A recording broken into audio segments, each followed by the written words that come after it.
Sinabi ng Syria na nagkasundo na sila ng Moscow tungkol sa hinaharap ng dalawang natitirang base militar ng Russia sa Syria. Sa ilalim ng kasunduan, ang Hmeimim Air Base at Tartus Naval Base ay magiging mga pinagsamang sentro ng pagsasanay habang babawiin ng Damascus ang kontrol sa mga kalapit na pasilidad para sa sibilyan.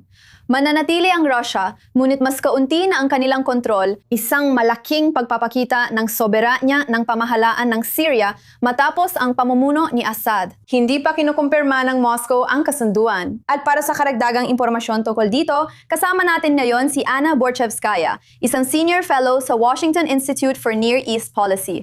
Maraming salamat sa pagsama sa amin. Ilang beses ka na rin namin nakasama. Talagang pinahahalagahan namin ang pagdalo mo. Bakit kaya pipiliin ng bagong pamahalaan ng Syria na panatilihin ang presensya ng militar ng Russia, gayong sinuportahan ng Moscow si Bashar al-Assad? Una sa lahat, gaya ng sinabi mo, nakikita natin ang isang bagong Syria. At mahalagang kilalanin ito, na ito ay isang Syria na iginigiit ang soberanya nito. Pero ang dahilan kung bakit hindi nila kayang paalisin ng tuluyan ang Russia ay dahil pareho nilang kinikilala na kailangan nila ang isa't isa. At kailangan pa rin ng pamahalaan ng Syria ang Russia. Hindi nila kayang tuluyang ihiwalay o itakwil ang Russia. Kamakailan lang ay nasa Syria ako at halos pareho rin ang aking napansin na habang nakikita natin ang isang bagong Syria sa kabuuan, hindi naman talaga humina ang posisyon ng Russia, kundi nag-a-adjust lang ito. At ito at higit pa ito sa usapin ng mga base militar lamang. Ang ugnayang militar ay isa lang bahagi ng mas malaking larawan na ito.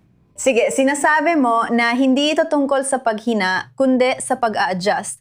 Paki-explain pa ito at kung paano nito binabago ang papel ng militar ng Russia sa Syria. Sa ngayon, may mga detalye pa na hindi pa lumalabas tungkol sa kasunduang ito. Pero malinaw sa mga ulat na ito na ang Russia ay patuloy pa ring may ginagampanang papel na hindi pa tuluyang nawawala sa eksena ang Russia. At yan ang mahalagang tandaan dito na ang Russia ay nandyan pa rin sa Syria.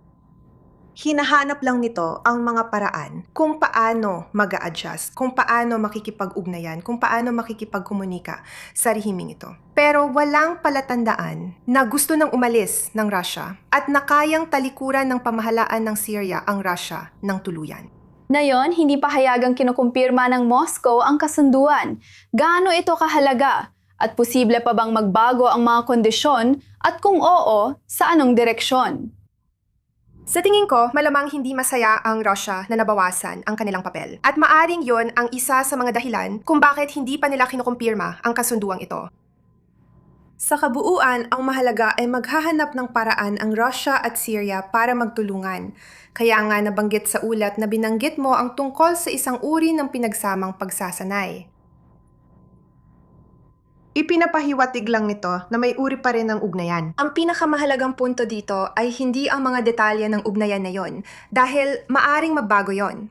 Pwedeng magbago ang mga taktikang ito sa paglipas ng panahon. Pero ang mahalagang bagay dito ay muli ang pamahalaan ng Syria ay nagpapahiwatig sa sarili nilang mamamayan at sa buong mundo na pinaninindigan nila ang kanilang otonomya, ang kanilang soberanya.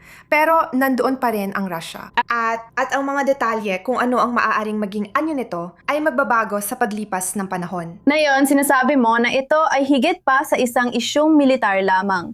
Paano pa natin makikita na nandoon pa rin ang Rusya sa Syria? Nakikita natin ito sa patuloy na ugnayang pang-ekonomiya sa pagitan ng Rusya at Syria sa pamamagitan ng mga palitang kultural, mga palitang diplomatiko at sa patuloy na presensya ng Rusya sa bansa mismo. Para bigyan kita ng isang halimbawa. Kamakailan lang, muling binuksan ng Rusya o nakatakdang buksan muli ang tinatawag na Russia House na isang sentrong kultural ng Rusya. Ang mga sentrong kultural ng Rusya ay tradisyonal na kilala bilang mga prente para sa paniniktik. At ito ay isang senyales ng patuloy na ugnayang kultural ng Rusya sa bansa at kung paano ginadamit ng Rusya ang mga ugnayang iyon upang muling ipakita ang kanilang presensya. Isang uri ng impluensya sa pamamagitan ng iba't ibang paraan ng koneksyon. Isa pang halimbawa, syempre, ay ang nabanggit ko tungkol sa ekonomiya, tulad ng kalakalan ng trigo, lanis, na yon ay ang pamahalaan ng Syria. Naghahanap na mabawasan ang pagdepende nito sa langis mula sa Russia, pero hindi pa tsak ang resulta niyan.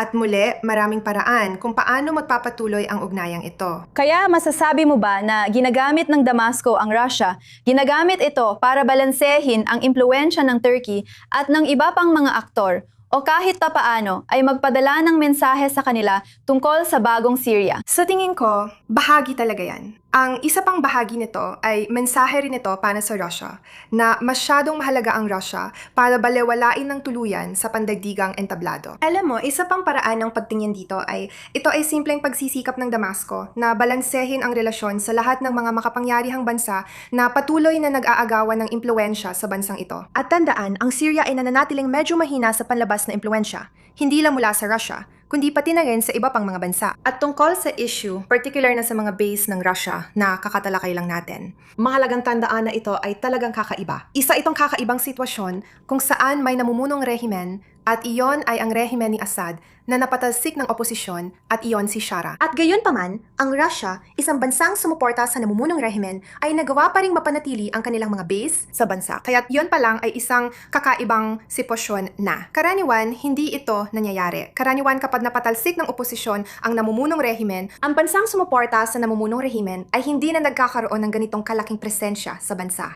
Anna Borshevskaya, maraming salamat sa pagpunta ngayong gabi. Salamat sa pag-imbita sa akin.